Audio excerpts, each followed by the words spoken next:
Welcome to Unexpected Points. I am your host, Kevin Cole. I have with me today, I've called him the statistical nihilist, and I think that works fairly well. Josh Hermsmeyer, FiveThirtyEight, founder of the Defenses Don't Matter movement, charter member of Running Backs Don't Matter. But then again, that's like such a big, there might be a smaller group of running back matterers at this point than running backs don't matterers. So he's part of that group. He also does work with Establish the Run. We had Adam Levitan on the podcast earlier, Evan Silva's operation. He does some work with his air yards model there. That's the first thing that I want to dive into with Josh. And then we're going to go and we're going to talk about, we're going to do like a draft for the AFC and the NFC, which teams we think are going to get to the Super Bowl, and lots of topics will come up there within and how we view the season so far. So Josh, welcome to the podcast. Hey, man, thanks for having me. I think actually way back when we were doing a pod for Roto Grinders, I think I threw out my Defenses Don't Matter take. So you were there for the genesis of this entire. I was there. So you got to look at me drinking the whiskey while I made those statements. So tremendous stuff and happy to be on the pod. Yeah, I mean, the fun thing about what you do with Don't Matter, and I think this is kind of generally why statistics are no fun and everyone wants to put the nerds in the locker, is it's just there are literally thousands and thousands of hours of content, whether it's DFS and other stuff that comes out every week, and then we just jump in to be like, that probably isn't true. What you were just talking about for the last hour or so. I completely agree why it's triggering. I mean, football is far less fun if you can't talk about the matchup. I mean, if all you're looking at is the same 5 set of things for each week for each player, the analysis can get stale really, really quickly. So I am completely I understand, but I just think the weight of it, especially from the sharp people, needs to be, hey, I'm giving you this flavor here, but be sure to weight this stuff up top the highest. It's the most important.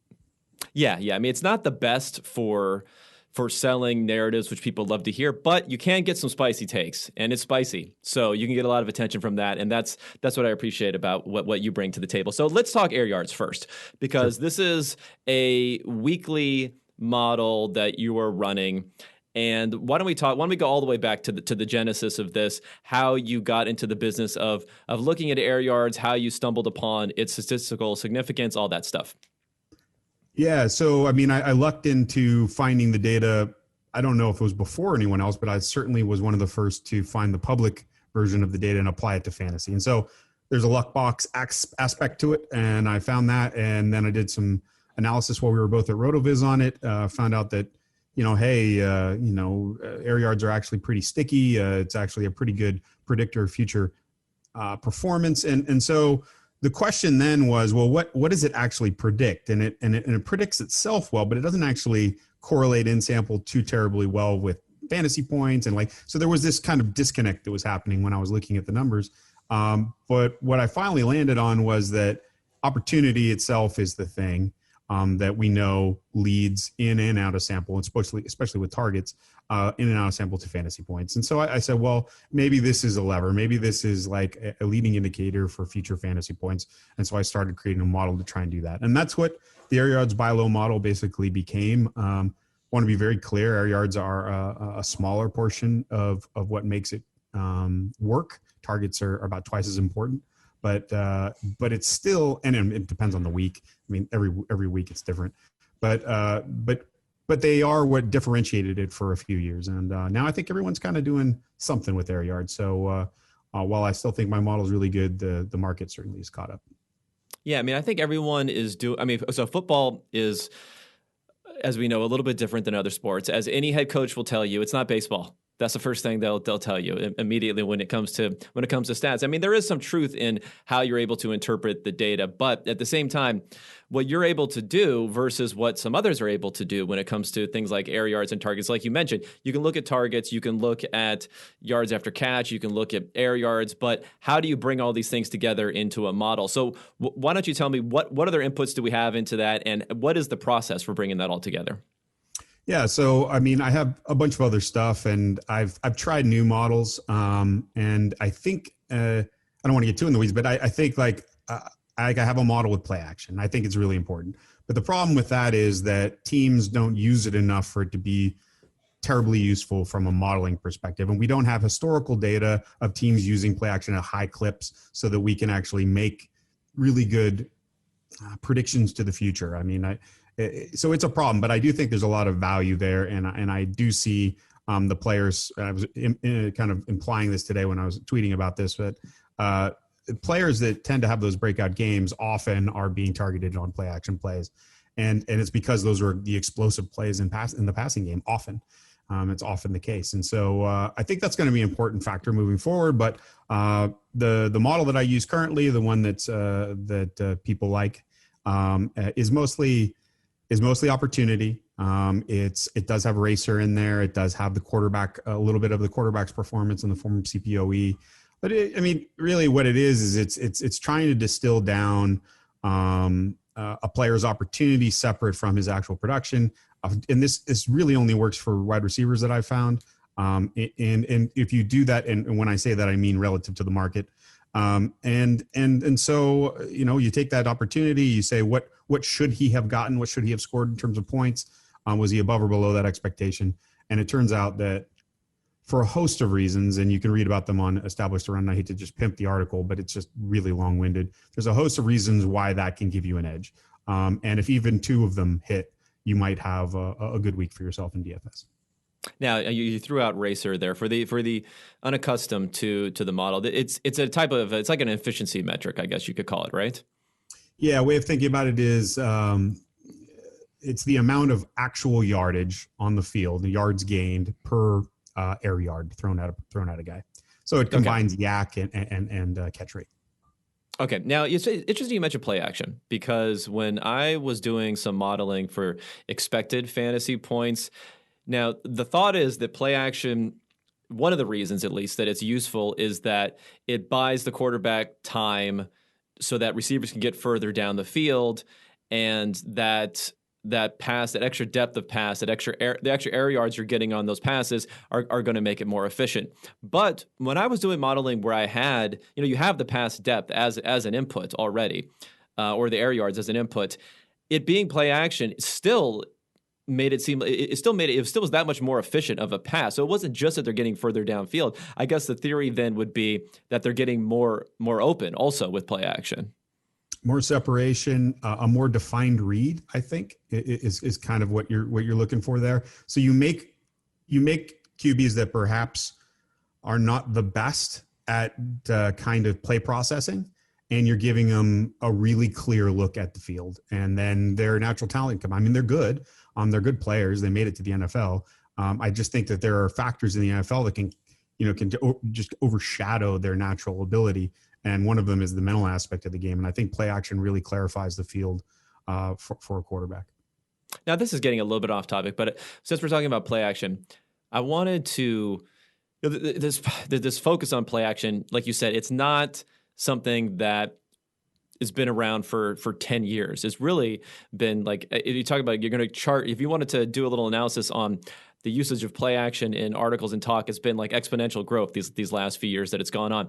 And one of the teams that I find very interesting is the Pittsburgh Steelers, because they have been at a high pass rate with Ben Roethlisberger, and they've always been at extremely low play action rate. Now, I don't know if you have any theories there, but like it simplifies the read. Could it be that certain types of quarterbacks, maybe a Roethlisberger, someone who can process, could they be benefiting some way from not using play action? Is there a possibility, do you think? I think it's dependent on the quarterback being comfortable turning his back to the defense. I think that's something that people have talked about, and I think it's a soft factor. I think it's one of those things that's, case by case. And if you have a quarterback like Big Ben and he's saying, I don't like it, it's going to be really hard to force him to do it, even if it's better for the team overall. But I don't want to make too much of it, but today, or so far this year, teams that run play action, the 10th, from number 10 all the way up to number 1 are 22-8. And I think that, oftentimes you can say, well, you found a spurious correlation, but I mean, anytime any of us look at play action, you can see it's the most effective play type in all of football. It's the most efficient. So it doesn't take too much to draw a line, a causative arrow from running play action to winning. I mean, you're scoring more points, you would expect to win more. I think that this year, we have 4 teams that are among the top 6 in the past 20 years in play action rate so far. And they're doing it in an interesting way to start the season. And I think it's absolutely genius. And the reason why is because you don't need to establish the run. You actually come out and you're running play action. They're already thinking it's going to be a run. And so the play action is absolutely effective early. And I wonder, and this is the thing I'm kind of actually hopeful for, is if we get a lot of teams doing this early and they're running lots of play action, then the defense starts playing pass. And now we have efficient running games. And I think that would be great for football. It would be a great kind of like, you want to talk about throwing nerds in the locker. I mean, that would be tremendous for all involved. Like they would be able to say, hey, look, the run is back. And we would be able to, we would know in our very kind of snarky, holier than thou way that it was the pass setting up the run, but it would still be great to see the run come back. Oh yeah. I mean, I think that's been predicted for a while. This flip back, it hasn't quite happened. I mean, I made jokes about how the Titans to start the season, they ran a couple of play action passes in a row. The Rams are running tons and tons of play action. So yeah, it's been established. You ran Derrick Henry a billion times last year. I think it has been established for this year. Okay, let's get back onto air yards before I get off on too many other topics here. So why don't we talk about going into the 4th week of the season? First off, how much do we know now versus later in the season with this model? Not only how much do we know, but how likely it is that we can find this kind of undervalued type of guy at this point in the season versus once we collect more data. What do you think about that? I think we're really well. So this is the first week that the model is fully powered. It's got 3 weeks of data, and it's fully powered. Yeah, it's a rolling 3-week model. So this is the first week where it's fully powered. And that's good. But I think in terms of like, again, there's all these different edges you're trying to find. First, you're trying to say, all right, what did DraftKings or wherever DFS site you're playing on, what are they valuing the guy at? And that's one way of saying he's a buy low. But then you also have to beat the market, right? The market might be on a guy who's lower valued, lower priced. But if he's high owned, then you lose a lot of your edge. And so you're trying to combine those two things. And at this point in the season, I think we have an edge over DraftKings, but everyone has been studying these last 3 games like crazy. We didn't have football. Everyone is on this. When we're 5 weeks from now, or 3 weeks from now, or two weeks from now, it's a little harder for people just to remember. Well, unless they're doing this objectively, unless they have their own model, it gets a little harder for the public to figure out what actually they should be sorting through and what's signal and what's noise. Should they still be incorporating week 1 and week 2 anymore? Like those are the questions where I think people have a tougher time answering and where the model really starts to shine. So in terms of, again, I want to make 2 points. So the model is always good against DK, but the model isn't always good against the public anymore. And so finding that second part where you get both of them together is where you can really make a difference in a GPP lineup.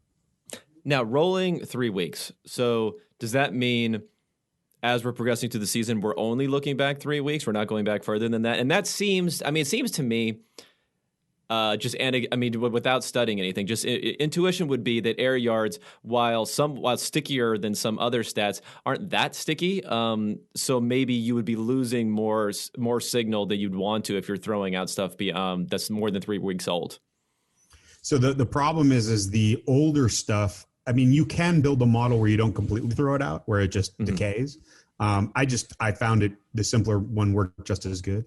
But I think that the closer you mirror the way NFL teams actually think about game planning, I think there's a fidelity to that I think is useful. The numbers, 4 weeks, 3 weeks, they're all kind of similar. If you add in all weeks to date, you do improve certain aspects of the model. But, again, we're trying to just look at opportunity, and more than that, recent opportunity, because we want to take advantage again of this market's view of the player currently. And just in 1 week, Odell Beckham saw a $500 decrease in his DK price, and it's not really, it's not really supported by the numbers that I think are important. And so he's back on the buy low model, and so things like that. And I think as the season progresses, that 3 week rolling really helps you spot those kind of irrational drops in value from DK at least more clearly. Now, does the 3-week rolling also help with avoiding the redacted players? Now, these are players that I'm trying to think of, like, if anyone embodied redacted, it was probably Kelvin Benjamin back in his Buffalo Bills days, and that was basically just a player who kept on showing up on the model, but it was like a fool me once, shame on you situation, and it was like fool me 7 straight weeks type of thing. So does that help with that, and how much of a concern is that, I guess, in the process? It is a concern, and that is a big reason why I like doing the 3-week rolling, so we're no longer capturing that signal from that week 1 weirdness. Sometimes teams will just come out and do the exact thing that you expect. Sometimes, many years in a row, teams who had deep threats would come out and target Deshaun Jackson. Like it was just part of their plan. And I think that there's something about week 1 that's different.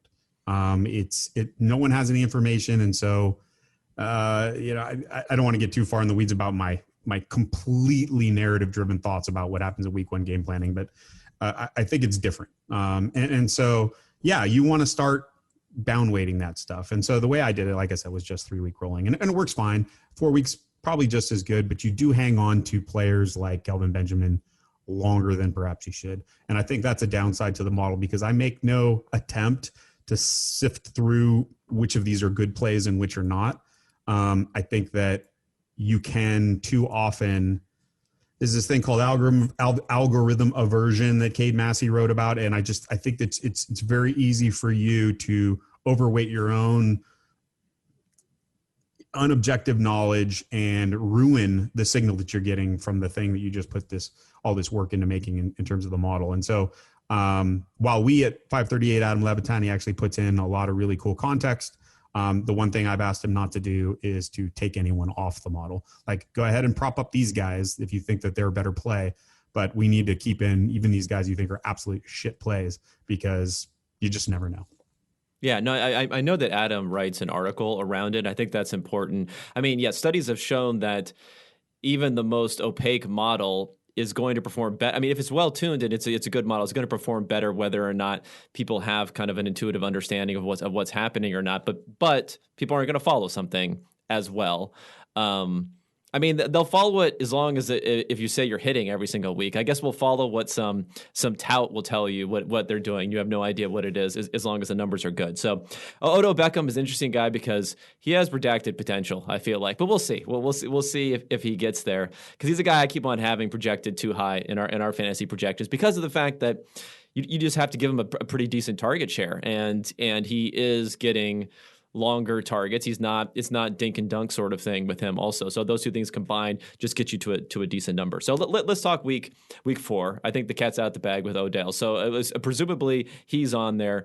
What other players would people be surprised by that you're seeing that may have a strong week 4?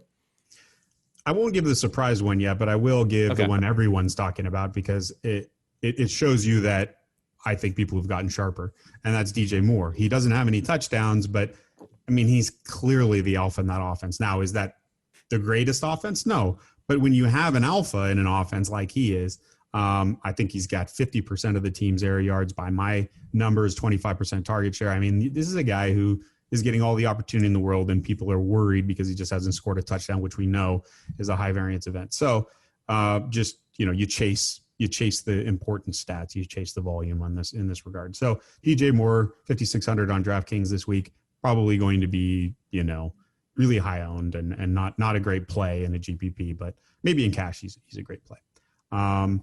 In terms of guys that maybe other people aren't on, I'll give you one. N'Keal Harry. People think he is bad at football. He's like, he has Kelvin Benjamin vibes. See, that's what I mean. And that's actually, for me, that makes me excited, because that means he's going to be low owned. That means that all these other narratives are working against his ownership, and yet N'Keal Harry has, let me see, I don't think I pulled it up. Nope, I don't have his actual numbers, but he still is getting a relatively large portion of that passing offense, and he is getting a lot of their play action targets. So when he does hit, it's going to be for big gains. And so anyway, I think he's just like a really nice buy low guy. Yeah. I have him at a 25% target share, and he's running 80% of the snaps. So it's not like he's not out there. Those are big numbers. I guess the passing game there suffered at least the first week from low volume. The second week, higher volume, everything went to Edelman. But yeah, no, and he fumbled that ball out of the back of the end zone week one, all those different things. So, I mean, I'm with you. It's too early to write this guy off. But for some reason, the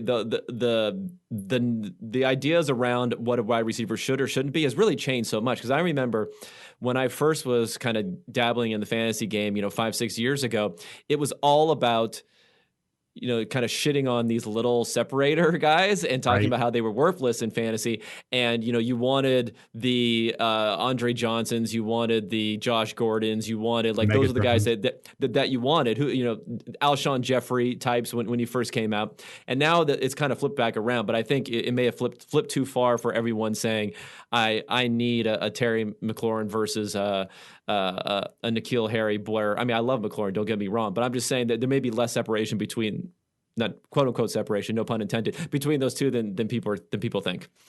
Yeah, and then I mean, I think there's also some good narrative stuff that supports him too, if that's what you need to work yourself into pushing the button on him. And I think it's like Cam in the pocket looks really good this year. Like, he's not just looking to run, and when he does run, it's really, really good for the team, and it keeps the chains moving. So I think the entire offense has kind of been undervalued, and our priors on their loss of Tom Brady are maybe still sticking with people. N'Keal Harry isn't a great talent, but anytime you have someone, he's kind of like DJ Moore in some ways. DJ's a little smaller, but they're not outrageously athletic. They're not incredible at separation, and it's just they get it done, right? They just seem to earn those targets, and so I'm not one to question a player who when he's on the field, they decide to waste it down on. Yeah, I mean, he got tremendous college production, which is something people liked. He was involved in the running game, with something else that people like. And obviously, guys like Edelman have been very productive in that offense without being uber athletic separators. Okay, so we got our Kelvin Benjamin 2020, which I think most people probably already put him in that bucket. Who else do we got? Well, I'll tell you who isn't on there. Mike Williams is off, and that's a huge relief to me. I was getting a lot of pressure. That's an interesting issue, though, when we talk about quarterbacks, right? Because, yeah, I was bumping him up quite a bit on the Tyrod Taylor, just throw it down the sideline to Mike Williams seemed to be his favorite play. So, but you're not putting quarterbacks into this model, correct? I get CPOE, okay. but it's look. I've had this argument with people before. Quarterbacks are in the model. I mean, it's the reception, right? It's like the depth of target. It's all there. You're only looking at it through the lens of the wide receiver, but inherently the quarterback is in there because he got the target. So, and you're taking share of team targets. So I think we get accused of saying nothing matters but the quarterback. So quarterbacks also don't matter, people. We're equal opportunity. I get frustrated by that. I absolutely believe quarterbacks matter, but I do think it's in there. It's just the important parts are already in there. Yeah, no, I'm glad he's not in there just because I really don't like him as a play. I never feel confident when I see him on the list. I'm like, God, here's Mike Williams again. And also after week 2, I think Keenan Allen was on the list last week. And I said, all the narrative stuff is on Keenan's side. I guess he didn't have a good enough price on DK for him to be a good play for tournament play, but he crushed it last week, and it made a lot of sense. He had all of the narrative stuff was on his side, and all the numbers were supporting that he was going to see good volume. And he is also the top in the league in play action target. So again, all these things tend to continue to converge when you're looking at players who you might want to target that maybe the market is not too hot on. Yeah, well, I guess Mike Williams not only has the quarterback thing, but he has the week 1 thing that you talked about. It was kind of that everything was bought in with him around week 1. All right. Anyone else you wanna help us out with? Sure, Marquise Brown. He just this Did last. Did you not watch Monday Night Football? 100. First of all, can you take him off of the list for the fact that he said he gained 23 pounds in the offseason and he's 180 something pounds? Was he 120 to start? Was he 120 pounds to start the offseason? Is that what happened? I saw your tweet on that one. I was chuckling. I was so tilted though. I couldn't really engage with you. Monday Night Football was just, I was in a bad spot mentally. But I'm sure you tilt the Cleveland games too. So I think that Hollywood's, he's going to see, he's going to catch his share. I mean, I don't think anyone doubts that. He did good last year when he was healthy. So long as he's not banged up, I think especially, this week, a lot of people are talking about the spot, but I think that, a bounce back week is probably in order for a whole host of reasons. Yeah. I mean, just even with a not so great week 3, still in the mix. Any other names? Well, I don't want to give it all away here. Okay, well, let me just do one more. It's only 1 week, All right. One guy I'm actually really, so this is more of a throwaway, but Chris Conley. So the past 2 weeks, maybe it's just the past week, DJ Chark was out. Mm-hmm. But if DJ Chark continues to be out, Chris Conley has seen a lot of targets, man. And I think, it's dropped a lot of targets too. Exactly. And drops are not sticky. So, that's exactly the kind of guy that I want the model to pick up on, because people are going to say, well, look, you see those drops and boy, he's bad. And he's always been a fringe player. Well, no, that's not entirely true. Last year, he was on the buy low model a couple of weeks and he almost won me a game against our friend Peter Overzet in the head-to-head GPP. So I think Chris Conley is, I'm always excited to see him on the list, especially when his price is $3,700 on DK. Okay, so that's a healthy list of names. I appreciate you going through that. Now let's segment in. If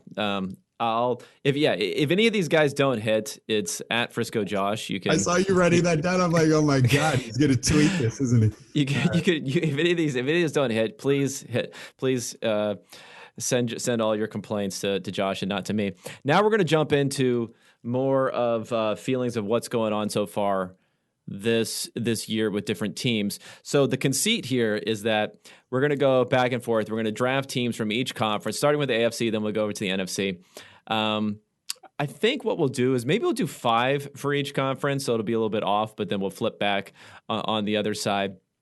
And I've compiled here rankings from ESPN and their Football Power Index, our simulations as far as how often teams will make it there, some information from Football Outsiders, and then also some betting odds from DraftKings. So we can kind of compare and contrast all these different things versus what people's feelings may be on it. And the important parts here is it's not only going to incorporate who is the best team, but you have to account for things like their current record when it comes to the case of the Chiefs versus the Ravens, the head-to-head now. So the Ravens have to be a game out in front of them for something like that to work.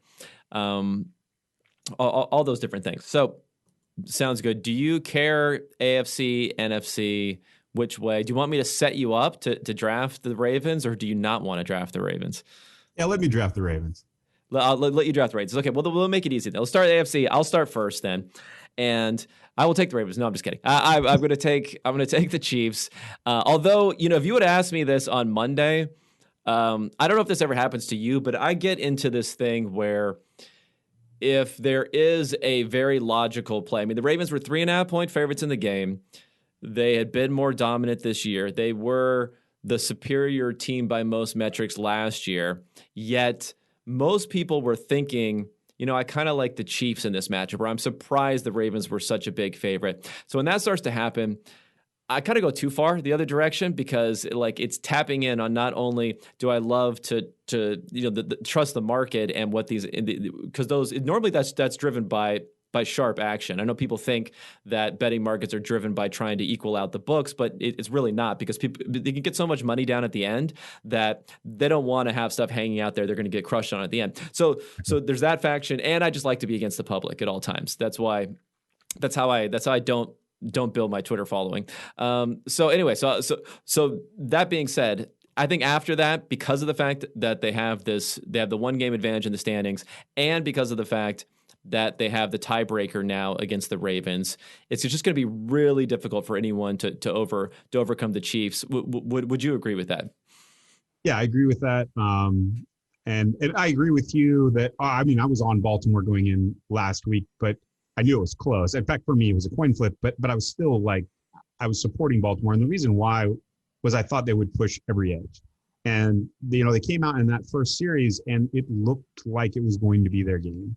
And then they got to fourth down in the low red zone and they kicked a field goal. And I mean, I'm not we talked about narratives and all this, but the team seemed to deflate. I mean, after that, maybe it was a whole host of things. There was 5 drops in the game. I mean, there was lots of bad play. It seemed like every game I saw something bad happening. One player on the Ravens wasn't doing their job, whether it was a block or a guy dropping the pass or Lamar being off target. It just nothing looked like it was working after that first series. But I think what the Chiefs did was kind of a rope-a-dope in those first 2 weeks.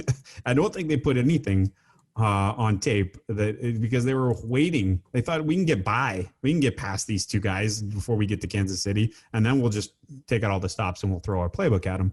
And so I think, a lot of us were kind of fooled by those first 2 weeks, and especially the game against the Chargers, although that may have gotten out of hand. I don't think anyone's plan was to be down whatever it was, and only 9 points through, was it 3 quarters? It was really bad. It looked awful. And so I think that's why the markets moved the way they did. But now the markets, as you said, have corrected. And I think it was the correct play I think it is the correct play to choose them to win the conference, but Baltimore is still a really strong second choice and a lot can happen. So. Yeah. I mean, a couple different things about the Chiefs. So first off, I still think that they may be a little bit overrated as far as their chances are concerned. I mean, so numbers that I pulled here for the betting, the implied probability in betting markets is a little bit over 30%, so 32% to go to the Super Bowl versus 25% to the Ravens. Now, when I pulled these numbers based upon ESPN simulations, based upon our simulations, it was more like 40 or 45, so substantially higher for the Chiefs. That would essentially say you should be betting this because you're getting over that implied probability, and then but lower for the Ravens. So I think the betting markets are probably aren't reacting as much as what these models are, and then probably what the public is. I think that's fair. And when it comes to the Chiefs and what they did, I mean, it's just really interesting to me because this whole notion that do you buy this notion that the blitz, which is kind of in the Ravens' DNA, and it didn't work, and they shouldn't have been doing it for some reason because of the results of this game. Now the Chargers don't have to blitz, or they don't have to blitz as much because of the guys that they have up front with Ingram and Bosa up front. The 49ers, who stymied Mahomes for 3/4 of the Super Bowl, have probably a similar formula to what the Chargers have. Are you buying this thing of the Ravens maybe shouldn't have blitzed as much as they did? I think you don't want to have to blitz, Mahomes. I don't think that's anyone's first choice. But I understand why they did. I mean, they had been doing it the entirety of the first 2 weeks. I mean, they were just blitz happy. And look, their first round pick, I have to assume part of the reason why they picked a linebacker like him was to help cover Kelsey, and he did not a very good job. I mean, I saw some film clips, of how they were actually playing Kelsey. They were playing him off, and I think that was a mistake as well. I think people inside the Ravens would say the same thing. The defense wasn't matching up correctly with that team, but you compound that with the blitzes when you give Mahomes, easier reads. I think probably a bad idea. I don't know, are the Chargers that much better on defense? I mean, I don't know that that's true. Is it familiarity? Is it their scheme, cover 3? I mean, what is it that made the big difference there? And I tend to think it's the offense just not trying as hard. I don't think that Andy was being as creative as he was in this game, where he ran like every single screen he's ever designed, and I think that makes a difference. Yeah, I mean, I think that could be part of it, although I'm going to be a little bit skeptical of, the thought that they just weren't trying at the same level. I mean, I think there were some fluky things about the game too. I mean, we could say don't blitz Patrick Mahomes on third down because he's going to take a shotgun snap and he's going to backpedal 11 yards and then he's going to find a receiver wide open downfield. But that's just a really, really tough play. And I know it's a type of play he can make, but they converted a lot of third downs in that game. I mean, by the numbers that I ran, they converted, 10 of 15, and the expectation based upon their position on the field, down distance, all of that would have been more like 7. So they got 3 additional conversions than what you would have expected. They also got additional conversions versus these other teams, but they were just such huge, ginormous, impact plays that I don't know. I think there's probably a little bit less certainty in how the result went if a few things flip a different direction. The more concerning thing was probably the Ravens offense not being able to do anything because you had the kick return in there too, and they still just were not close at all to being able to do anything. Yeah, I mean, there's been a narrative that they can't come back. And I think your colleague, Timo Riske, had a good response to that. And he said, why? That's complete selection bias. And I tend to agree. The reason being is that if they were down 2 scores to the Jets, they would probably come back. The Chiefs just kept scoring, and the Ravens had a drop pass in the end zone by Andrews, who, is relatively sure-handed. It's just one of those fluky things. And but am I completely discounting the fact that Patrick Mahomes owns and is in Lamar's head? No, I think there's probably something to that at this point. And that is going to be a monkey he's going to have to get off his back if they want to succeed and go deep into the playoffs. But at the end of the day, I think this could have been a much closer game if some of the breaks had gone the Ravens' way. And also, it makes a lot more sense to be a blitzing aggressive defense when you're going for it on fourth down in the low red zone. There was a disconnect here in strategy that didn't make a lot of sense to me. Yeah, I mean, again with the blitz. I think you've done some work on the blitz and its effectiveness. I talked to Steven Ruiz earlier about it, and it does seem like a pretty effective strategy generally. It's just you open yourself up to these big plays, and the Ravens happen to catch the bad end of opening them up quite a few times here. So, okay, so for the next team here in the AFC, I don't know if we need to draft the Ravens, but for you, but I assume that that's who you're going with here. Baltimore's number. So what do you think about their relative standing to the Chiefs? Would you agree with the betting markets that it's closer than some of the dominant Chiefs numbers that are out there? Yeah, I mean, I think at 538 we have them as an 8% shot to get a first round bye, and the Chiefs a 52% shot to get a first round bye. So yeah, but the reason why is because of their division and the team that I would have at third, which is Pittsburgh. And they only have, according to our numbers, like a 45% shot to win their division because of the strength of the other teams in there. And Pittsburgh's been playing well. I mean, obviously 3-0.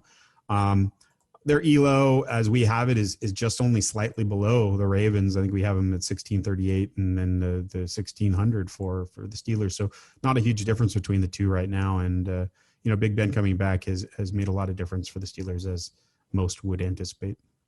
Okay, so you kind of front run me here on the number 3 pick, mentioning the Steelers, and that's actually where I was going to go here. This is another one where I think it's difficult from a modeling perspective because of the fact that Ben wasn't there last year.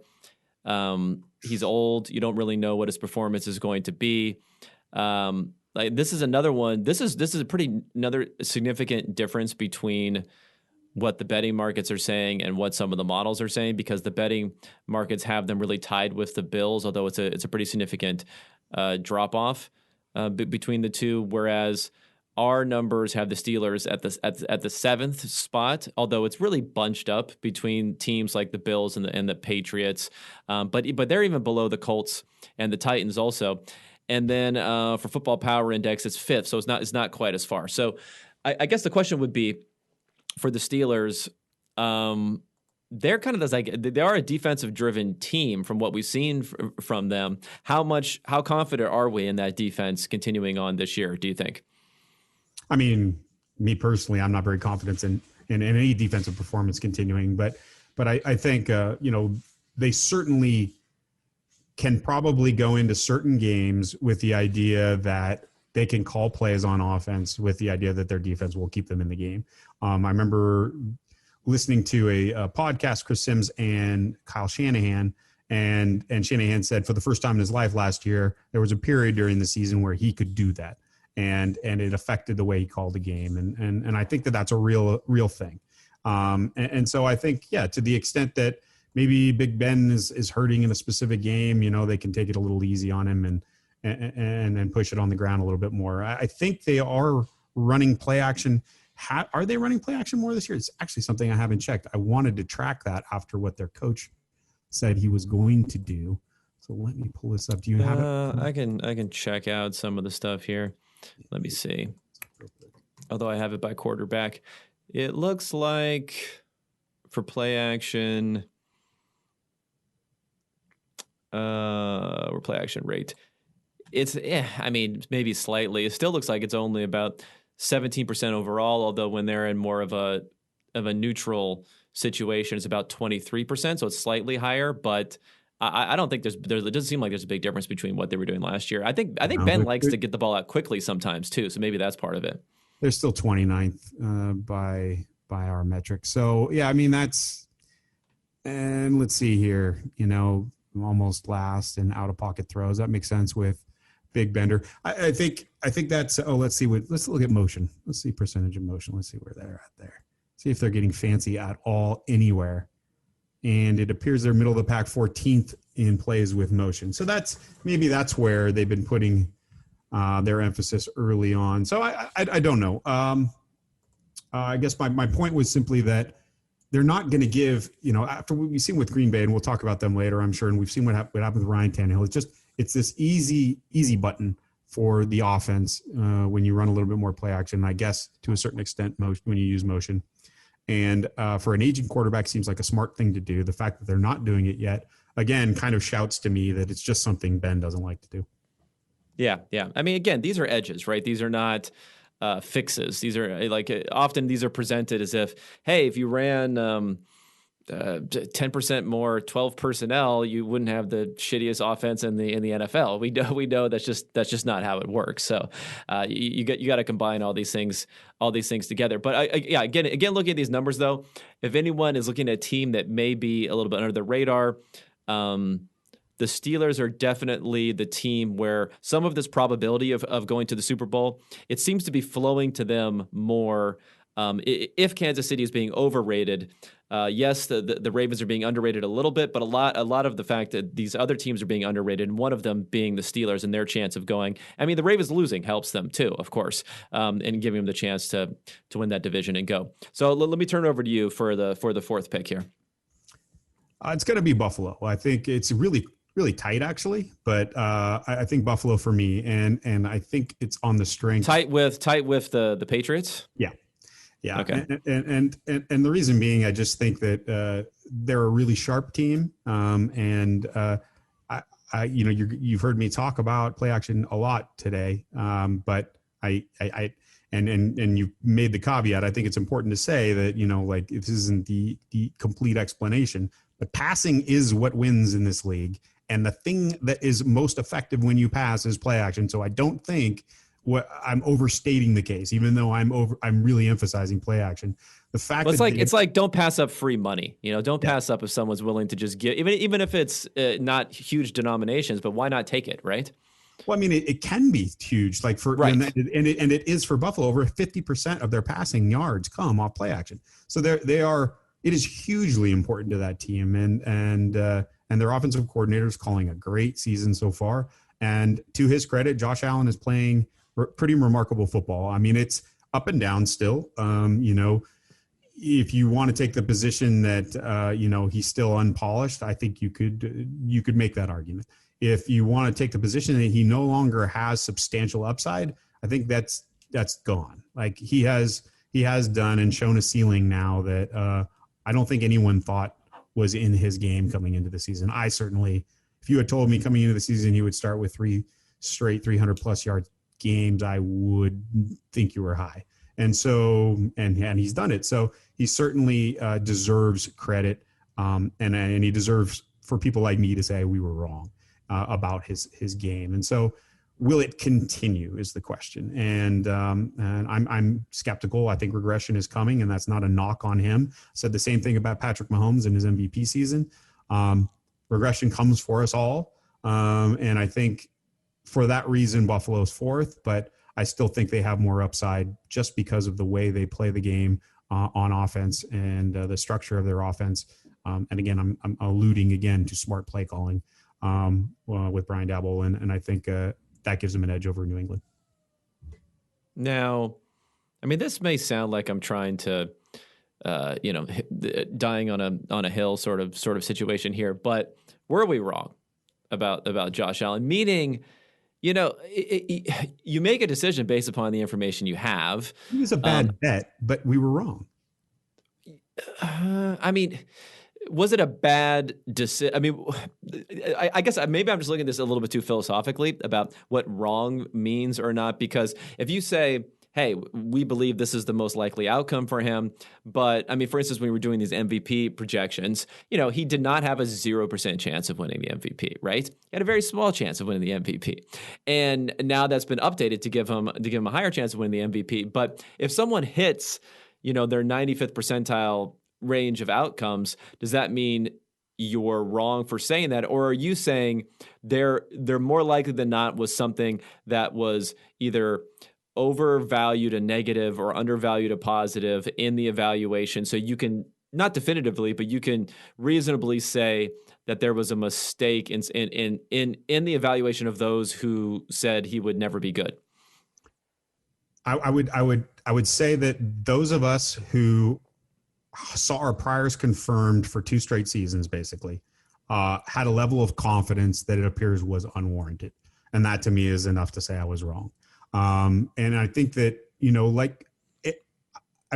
again, anything I say right now, it comes off as sounding like a hater, and I'm not. I think Josh Allen has been playing beautiful ball. Like I said, he's had some great throws.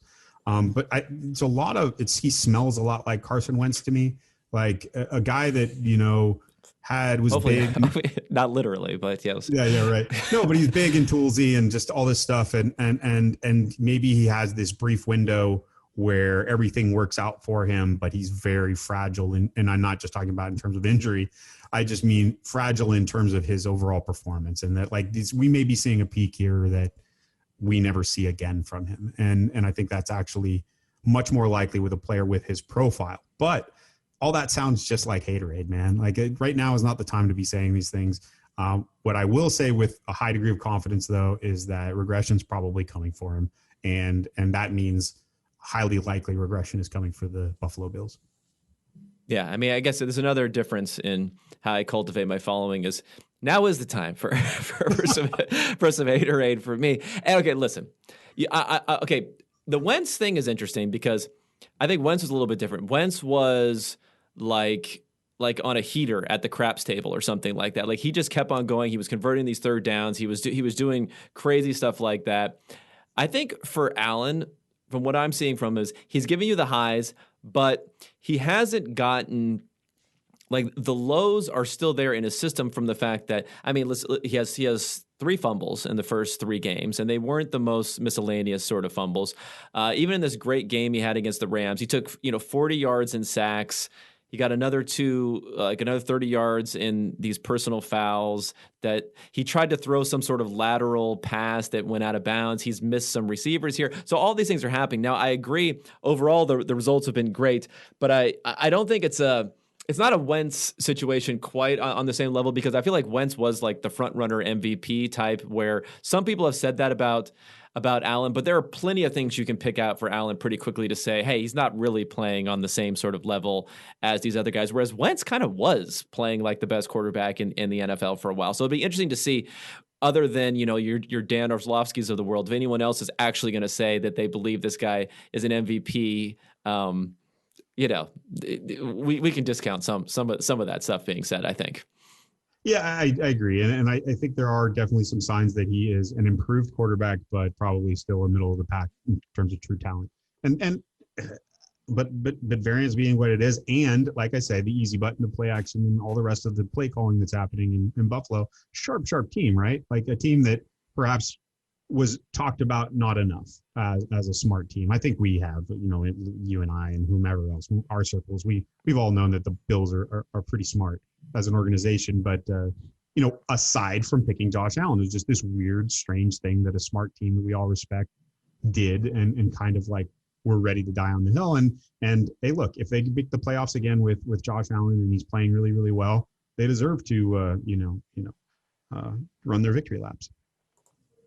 Agreed. All right. So I guess we're on 5 then for this one here. And, I am going to take the Patriots. I thought about the Colts a little bit, but maybe I'm just buying. I'm buying Cam a little bit too much right now. Too much? No, you're buying. Well, see, here's the thing with Cam. I mean, his rushing, he's moderated a little bit, but he's still. I think the season where the most rushes he ever had in a season, he averaged something like 8 a game. He was 15 in week 1. I think it was 11 in week 2, and then he was 7 or 8 last week. So he did come down, but still it was at an unsustainable level essentially. And I know there are a lot of theories about whether it's more likely to get injured rushing the ball or in the pocket. And I think sometimes those stats are deceptively presented because they're presented as if you get hit on a running play, it's less likely you get injured than you get hit in the pocket. Yeah. But if you run the ball, especially like how Cam Newton runs the ball, you're going to get hit a lot more often on a running play than you're going to get hit in the pocket. So that's why those stats always annoy me a little bit to see those numbers put side by side next to each other because they're not apples to apples in those situations. So that's a slight concern. The defense continuing to be a turnover factory and a touchdown factory on the defense now with 2 defensive touchdowns so far this year is a little bit concerning because all of their opponents have been pretty good. Actually, Fitzpatrick wasn't that great, and the Dolphins, they held them pretty well. But, the Raiders were decent as far as their play success in that game. The Seahawks, of course, were great in that game, minus the pick 6 there. That was a little bit fluky. It was on a drop. So that concerns me a little bit as a defense because I think that drives their ratings in a lot of these different formulas. Like is the fact that you're still assuming that defense is there, but you had the opt-outs, you had everything else. So I'm wondering if that's a little bit more fragile, which would concern me because I'm not quite sure the offense is, the 5th best offense in. I mean, it could be, but it's when he's talking about the Titans and some others, I think are pretty strong offensively. You make good points, and especially with our 538 ELO, we are holding on to a pretty strong prior from last year, and they were the number 1 defense, and that basically means nothing.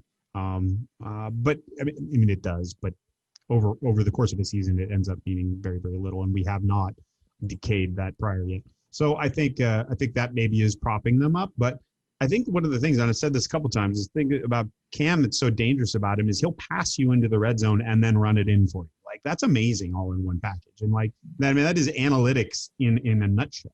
And I think to have that in a player who, he looks like he can continue to do it. He doesn't look dinged up yet. They're, I think, overusing him in the red zone. Like that's my worry.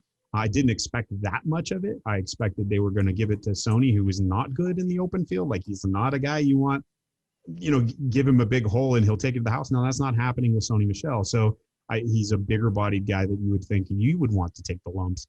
But so far it's been Cam. And if that changes, if they get a little more, I don't know, protective of Cam in the red zone, like maybe not the rushing, but those, designed QB runs where he puts his head down and plows through. If there's a couple less of those a game, I don't see any reason why they can't continue. So I like New England as a 5th pick. Yeah. I mean, and then another thing there, which is interesting, is I look through like their 3rd down conversions, how often they were doing that over expectation throughout the years. I mean, they were really strong. They were surprisingly strong because you would assume that 3rd down, at least in the NFL, nowadays, if it's third and 2, you're passing the ball like 70% of the time. If it's 3rd and 3, 3rd and 4, the passing rates are so huge. Yet they were a team that was consistently converting far above what their expectation was when you had Cam as quarterback. So I think the goal line becomes a big focus because he ran it on the goal line like 17 times in that Seahawks game. But the reality is you can just pick up a lot of free first downs when you have him being able to run the ball in those situations. And I think that's like a really nice enhancement that you wouldn't necessarily think of those third and mediums that he can just help you pick those up sometimes where a lot of teams can't do that.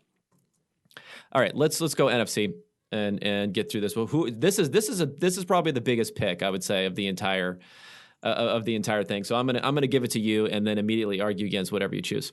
Go for it. Sounds good. It's going to be Seattle for me, and it's not that close. And the reason why. Whoa. Okay. All right. Yeah. No. I mean, look. Now this is all. You're trying to get into video. You're trying to get a Cable Thanos video now. But go ahead. That's right. It's going to be Seattle. And look, I think coming into the season, people like you and I have probably argued not as much as some, but pretty strongly that we need to let Russ cook. And Russ is finally cooking, but I never imagined it would look like this. Like, this is incredible. Setting a touchdown record over the first three weeks. I mean, Russ has looked insane. And I thought maybe in the first game, like that 4th down play where he threw the deep go to Metcalf, I actually kind of thought it was Seattle's coaching staff daring him to fail. Like, here you go. See what you can do with this, and then he scored the touchdown. And I think it's almost been that way, or at least it was in those first few games where the staff was like, okay, we're going to put you in these really horrible situations to see how well you do. And more often than not, except for the end of the game that they lost, he's come through. And so I think, or assuming they didn't lose the game, they came back and won. But it was a 3rd down at the end of the game where they run, and then they passed on 3rd down, and he did it, and he went deep again, and he missed the pass. And so they had to stop and then come back and score again. So no, they're 3-0. Correcting myself here.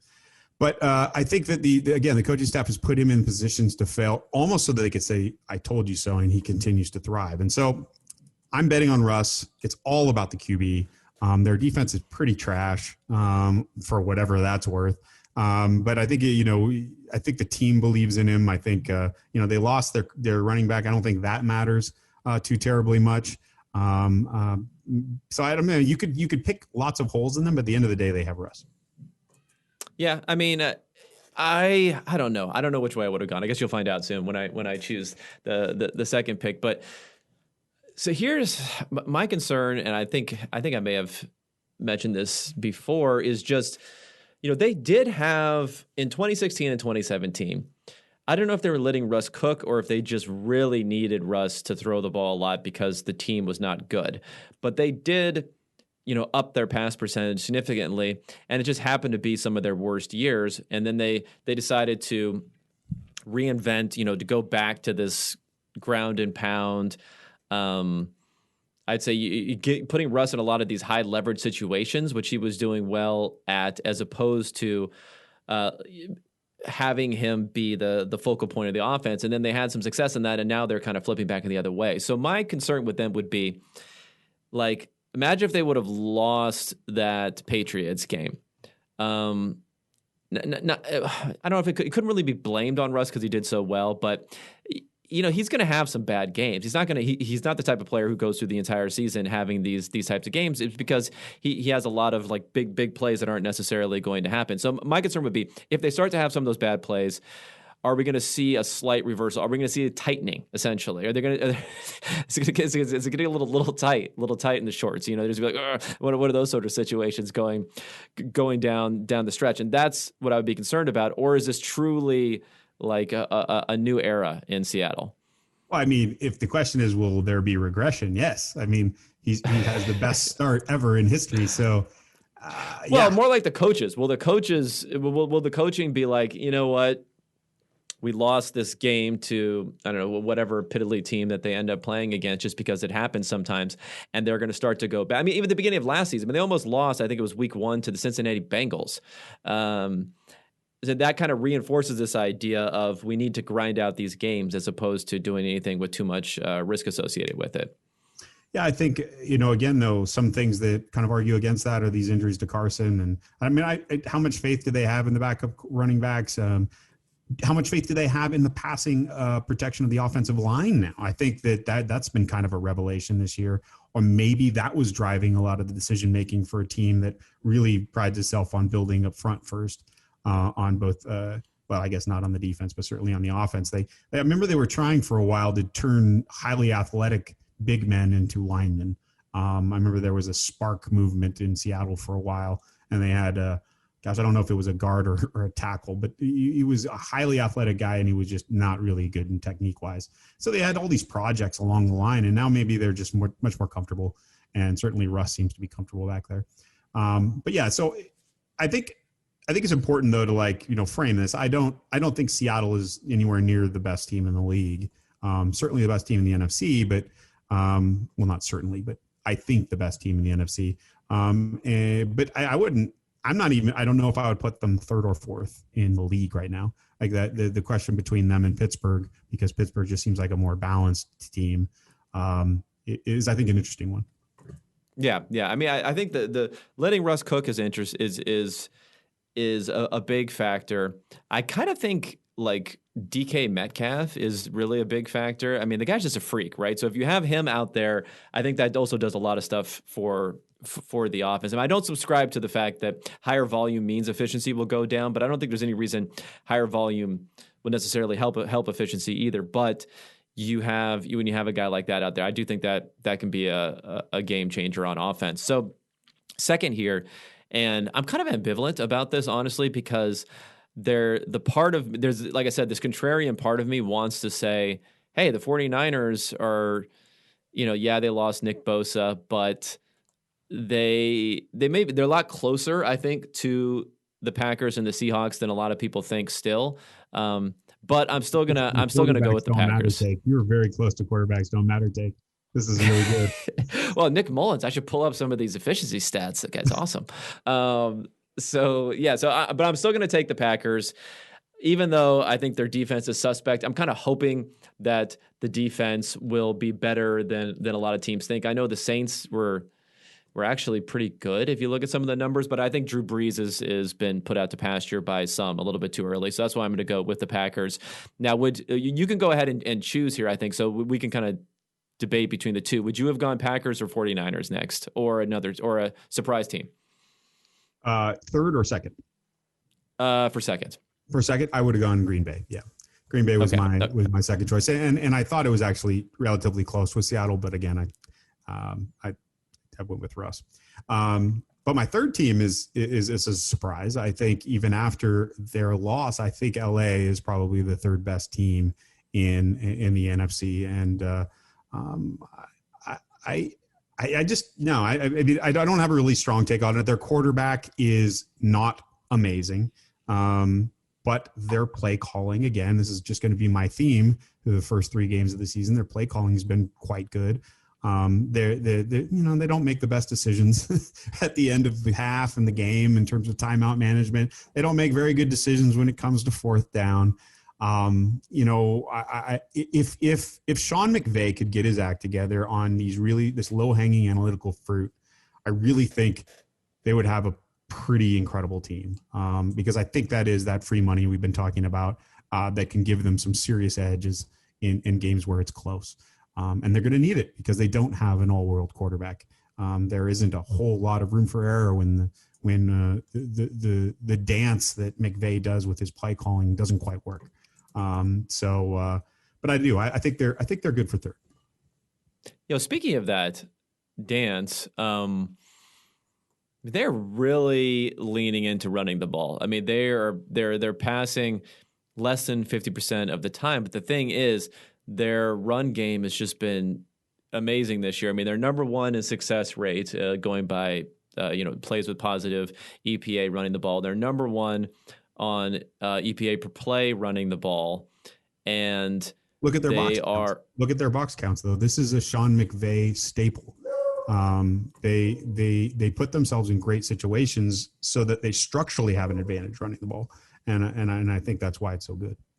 No, I agree. I agree that they put themselves in a sort of advantage. But if you just look at the number, I mean, let me pull it up here. So if you look at their rush EPA per play, it's almost as high as their pass, and it is, well, actually Green Bay is pretty high here, but it's, it's 0.22 per play, which is similar to like an awesome passing offense, basically. So they're near the top. The Cardinals are near the top because they get a lot of Kyler Murray has actually been part of that, but then it drops off pretty quickly. So I guess my concern with them is they're relying on the run so much, and they're doing it so often, and it's been so good that if any of that starts to fall apart, is there a problem, basically? Yeah, I mean, I guess that's a concern, but I mean, then you look at the people they're doing it with. You would be making an argument, I think, for offensive line injuries, or some kind of like catch up by the league, like what happened with Belichick in the Super Bowl, where he got figured out. I think he had a season where things weren't great last year, where his play calling was a little off, and maybe it was still in his head. But it seems like he's got it back together, and maybe he has more answers this year. And if that's the case, I would be less inclined to believe it's just going to go away. And especially with a running back who, I mean, Henderson it's not like he has a pedigree like Gurley. It's not like anyone's making that argument anymore that the engine of this offense is running through a particular player in the backfield. It's, that's a running back. I don't think anyone's making that argument anymore. All right. I like it. Now, this is another one where I'm kind of extreme ambivalence on between the Bucks and the 49ers. I just had all these teams grouped up so tight right here. I think I'm going to go 49ers, though, just because, I'm a believer, obviously, in what Shanahan's doing offensively and the way that's been able to translate to different quarterbacks. I mean, they've been good this year. I know they lost the first game to Arizona, but that game included, I think it was a blocked punt. It included a 20-something yard scramble touchdown from Kyler Murray. It included a busted coverage, almost 40-yard touchdown. I know you've been living and dying probably by some of these 49er games. You've watched the All-22. You know everything that's going on there. So why don't you tell me why I'm wrong? Because I feel like 49er fans are really in a position.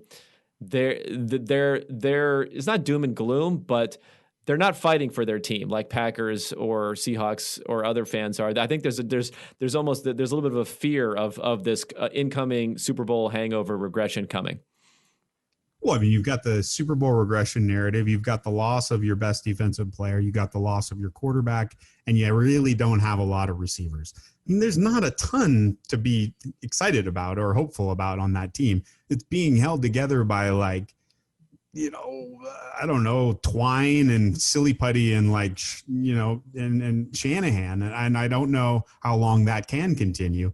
But of all the teams that you could name, with a quarterback who just came off a Super Bowl appearance, I would think they're probably the one that could survive the loss of their quarterback the easiest. We made the joke about Nick Mullins and last year, or the year that Garoppolo was hurt, so 2 years ago, he actually was quite good. He took over for C.J. Beathard and played pretty well. And some people were saying, gosh, we don't need Garoppolo, which is a bit of an overstatement. I think Garoppolo does bring something to the table, but there isn't a huge drop-off there, I don't think. And so, I mean, he'll keep him in games. Shanahan will keep him in games. How important is one edge rusher? I guess they also lost Solomon Thomas. I mean, how important is depth at the edge? Probably pretty important, but probably not as important as some people say, as you guys like to point out at PFF. So who knows? They could weather this storm and still make a run at the division. You know what's interesting? Not that it's too predictive, but it is interesting to see that as of right now, the NFL leader in point differential is the San Francisco 49ers. I know they play two poor teams, but it reminds me a little bit of last season when they started off like gangbusters, and there was this overhang of, well, they haven't played anybody yet. They're beating up on on awful competition. They're beating up on awful competition. Well, good teams beat up on awful competition. So yeah, you could say they played the Jets and the Giants back to back, but they really thumped them. And they're plus 41 points, which is, like I said, actually leads the NFL right now, with the Ravens at plus 35 after that. Of course, they got actually no way. It's the Packers after that at plus 37. So they've been okay. I think they've been okay this year, and I think maybe if they have a good game against a quality opponent and can come through, people will change their opinion a little bit on that. They have the Eagles, so this is another game where hopefully they can win a game that they should this week. All right, let's get number 5 then here from you, our last pick of the NFC. So this was a little spicy. I'm going to go with Dallas, 1-2 team, hasn't shown very well, but in my opinion, is much better than their record. And it's not, entirely supported. Like their score differential is not, incredible. But I do think that they have better play in them. I think Dak and his surrounding cast, coupled with the threat of Elliott is pretty powerful on offense, and their defense is fine. So I think, as the 5th best team in the NFC, I think people are going to count them out too soon. And this is just my way of saying, we're only 3 games in. Dallas is a good team still. Yeah, I mean they're close, so it's not like it's not that big of a stretch. I mean, I guess the point would be I'm almost more interested on the teams you didn't pick than the teams that you did pick. Specifically the Saints, because they were probably the favorite. Well, I don't know. They were probably okay. They're probably the favorite, if only because the favorite to go to the Super Bowl, if only because the 49ers were in a very difficult division. Then the 49ers had some issues, and the Packers have kind of proven some people wrong. So they were at least near the top. Coming into the season, it was KC, Baltimore, San Francisco, and the Saints. That's what it was. Yeah, I right. mean, So you're buying. You're buying. I mean, well, number one, they're 1-2, so that's a factor. Obviously, that's going into it. Although within the division, they do have a win there. But are you buying the Breeze falling off? What are you buying as part of this? I guess I'm buying that of the teams that those 4 teams that you named at the beginning of the season, the team I picked when I was talking to people to be the one that would disappoint, I always picked the Saints. And it was because coming into the season, I thought they had the quarterback with the least skill. And not because I think Garoppolo is better, like in a grand sense than Breeze, but that Breeze hasn't really been the quarterback he was for a minute. And I think people are kind of seeing that, and especially in this last, nationally televised game. I don't know if his arm is shot. You would have to consult a tape watcher who really is really good at analyzing quarterback play.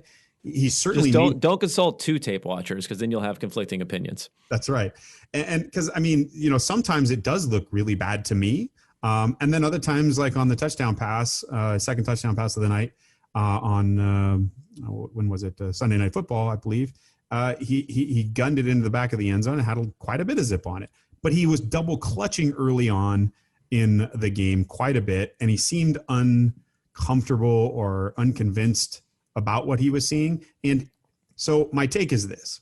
My take is, if he has lost something and he's not admitting it, but it's only 10% of what he was, but it's affecting his ability to make decisions on the field, that's a big deal. Like, we could be right or wrong about his arm is quote unquote shot, but if he isn't comfortable and he isn't confident and he isn't making decisions on time right now, that's a big deal for that offense. And for that reason, mostly, I'm down on him. Okay. Yeah. I mean, I can't argue too far against that. I mean, it is, the numbers maybe haven't been as bad as people think. I mean, obviously they've been good running the ball. Well, make sure you account for Yak. Just make sure you account for Yak. Well, that's what's interesting, because QBR, ESPN's QBR, I believe accounts for that, and I think it was after adjustments. I think there were adjustments to this, so it wasn't raw. But I saw that Breeze had a higher QBR than Aaron Rodgers did in that game, where. So I think in week 2, Baker Mayfield had 96. So sometimes it spits out some strange stuff. Well, yeah, on low volume, that can definitely happen because it's an efficiency metric, right? So yeah, so for some, when Baker Mayfield, I think, is only throwing it like 20 times a game, and he got intercepted in what, according to the model, was a low leverage situation, even though the Bengals ended up making it somewhat competitive at the end. So yeah, no, I can definitely see that. No, but back to Dallas for a second, and then we'll wrap up. When we're talking about, okay, are you seeing anything with what they're doing that gives you more encouragement in this changeover with Mike McCarthy that is also part of giving them this prospective rating of above the Saints and above the Bucs? Yeah, I mean, so I know he came and visited with you guys at PFF, and there was a lot of talk. Me personally, actually. Well, the royal you. I think that kind of was my prior coming into the season, that he was going to be a guy who was going to push some edges. He seems to be making those noises. Again, he did go for the 2 that you've written about eloquently, that Timo wrote about recently on PFF, that I recommend everyone read.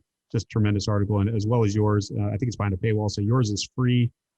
His goes in a little more in depth about some other ways of thinking about football situations that I think is really useful.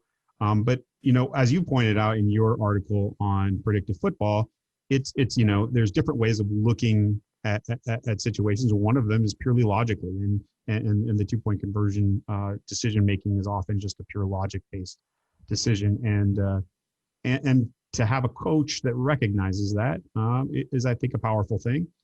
You have a good offense, as I mentioned, and I think you couple those 2 things together with Kellen Moore, who's shown he can put together stretches of really good play calling.